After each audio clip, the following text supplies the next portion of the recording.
Hello guys, good evening, नमस्ते, नमस्कार सबैजनालाई। सदा चाहिँ म दिनमा भ्लग बनाउँथेँ भने आज चाहिँ म राति पनि भ्लग बनाइरहेको छु होइन। टक्क मैले चाहिँ खानासाना खाइसकेँ। अहिले भर्खर मम्मी चाहिँ भित्र हुनुहुन्छ, भर्खर खाना खाइसकेको है। मम्मी चाहिँ भित्र हुनुहुन्छ, म चाहिँ खाना खाइसकेर अब सुत्नु जानु पऱ्यो भनेर बाहिर निस्केको कि टक्क बाहिर निस्केर हेरेको। यहाँनिर बस्ने ठाउँ छ नि त मेरो, अनि यहाँनिर बसेर टक्क हेरेको, यहाँदेखि देखिँदैन, अलिअलि झिलिमिली देखिरहेको छ नि। सदा मैले दिनमा पारीको भ्यू देखाएको थिएँ नि त योभन्दा अगाडिको भिडियोमा। पारी खोटाङ ओखलढुङ्गा सोलखुम्बुको भ्यू देखाएको थिएँ नि त दिनमा। अनि टक्क आज चाहिँ नाइटमा पनि म भ्यू देखाउन गइरहेको छु त तपाईँहरूलाई। ल हामी चाहिँ सट्ट गयो है, यहाँ माथि चढेर यस्तरी हेर्ने हो। नाइटको भ्यू हेर्न सक्नुहुन्छ है त, ल हेर्न सक्नुहुन्छ।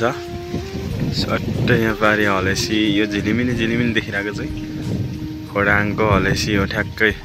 यतातिर बिजुली पनि चम्किरहेको छ। यो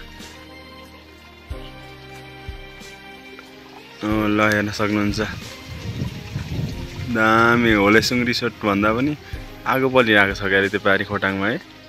आगो नै हो त्यो, त्योभन्दा थोरै माथि त्यो होलेसुङ रिसोर्ट रहेछ, होलेसुङ रिसोर्ट भन्ने।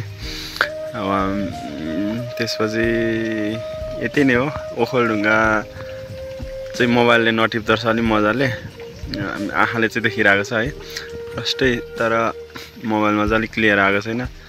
टक्क यहाँदेखि नाइट भ्यू चाहिँ हाम्रो घरबाट यस्तो देखिन्छ है त। ल हेर्न सक्नुहुन्छ, मैले जुम गरेर खिचेको होइन। जुम गर्दाखेरि यस्तो आउँछ। ठुक्क लाइनमा गएछ, म चाहिँ किन देखिँदैन भनिरहेको त नि। हेर्दा टक्क लाइनमा गयो अहिले भर्खर है। या कस्तो अचम्म क्या, हाँस उठ्यो क्या मलाई।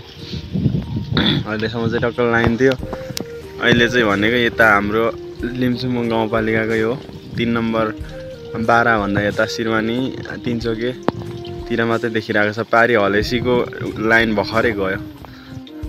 सो यति नै है त आजको।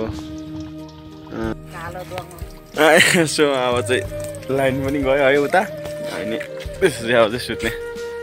हाम्रो मम्मी पनि अब सुत्नुको लागि रेडी हुनुभएको छ। सुगा मारेर सोही पाइन अब कहाँ हो। अनि त्यता गनगन मटरलाई सोल्टोडा हो, सोल्टा डुम्टामा थियो। अब सोला पनि होइन। ल फाइनली पारीको भ्यू देखाउनुको लागि हो मैले भिडियो बनाएको छु। सबैजनालाई गुड नाइट, बाई बाई।